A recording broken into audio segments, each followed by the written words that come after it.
Pendant toute la période des inscriptions, en fait, il y a ce chapiteau qui est mis en place dans lequel se trouve toute une série de services d'accompagnement aux étudiants qui vont s'inscrire. Nous sommes là avec l'objectif finalement de recevoir des étudiants qui éprouvent un doute de dernière minute, qui s'interrogent encore un petit peu sur certains aspects de leur choix pour vraiment désamorcer le problème et leur permettre de s'inscrire avec vraiment toute la liberté et toute la sérénité possible.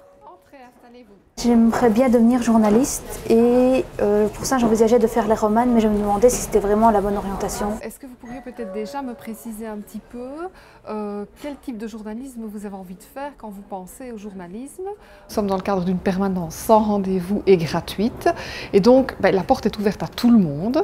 Les étudiants qui viennent s'inscrire sont la première cible, mais on reçoit aussi des étudiants qui pensent aux hautes écoles, des étudiants qui sont déjà inscrits à l'université, des parents d'étudiants. Donc il y a vraiment un public très large et des questions tout aussi larges. On parle souvent de commu parce qu'il y a une option journalisme ou alors on peut prendre des études qui vont être vraiment liées à l'option qui nous intéresse. Donc vous parlez politique, ça pourrait être sciences politiques. Et il y a effectivement toute une série de choses qu'on peut traiter ici, une seule entrevue, mais c'est vrai que le but c'est pas du tout de faire un entretien d'orientation à la va-vite, donc on ne va pas commencer à vraiment conseiller. Donc si on se rend compte que ça est nécessaire, on en parle à l'étudiant, on lui présente les possibilités au niveau des consultations individuelles, mais tout en lui laissant évidemment toujours la liberté du choix.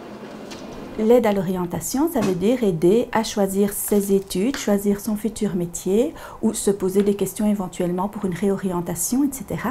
Et ça peut se faire de différentes façons.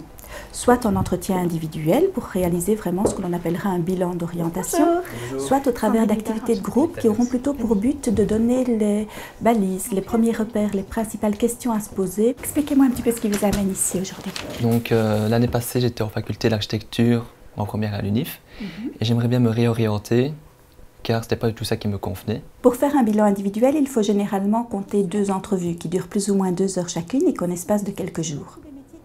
Durant ces entrevues, on va plutôt discuter avec l'étudiant, commencer par essayer de le connaître en passant rapidement en revue avec lui son parcours scolaire ou académique jusqu'au moment de la rencontre. Et ça vous plaisait aussi, ce côté justement plus technique? Je trouvais que là c'était vraiment trop statique. On va sortir aussi du cadre scolaire pour de nouveau mieux le comprendre parce que faire un bon choix, c'est trouver quelque chose qui lui corresponde.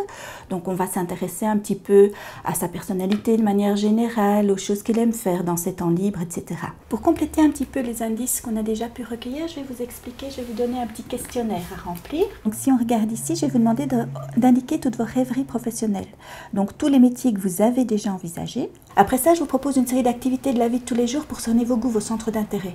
Donc ce que je vous demande, c'est simplement d'entourer le numéro de tout ce que vous aimez. Okay. Peu importe que vous le fassiez souvent, pas souvent, bien ou pas bien. Si vous aimez, vous cochez.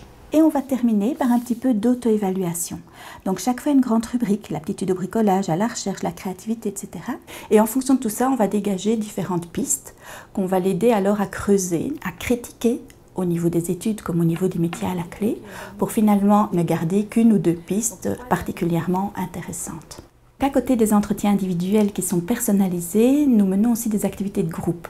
Certaines sont proposées et organisées dans les écoles secondaires à la demande des établissements. Certaines sont organisées dans nos murs, au Sartillement ou dans la maison de l'ULG de Verviers. D'autres activités sont plutôt organisées sous forme de conférences-débats des vendredis soirs et là c'est à destination plutôt des parents d'élèves de fin de secondaire. Et d'autres activités sont organisées à destination des élèves de fin d'études supérieures ou diplômés du supérieur qui envisagent alors une passerelle vers un master universitaire. La grosse différence entre les permanences d'inscription et les bilans d'orientation, c'est que dans le bilan, on va vraiment très loin dans l'analyse du parcours, des envies, des désirs de l'étudiant et il y a un conseil à la clé. Ici, on est vraiment là pour traiter des questions ciblées, s'il y a déjà, je veux dire, une réflexion approfondie derrière.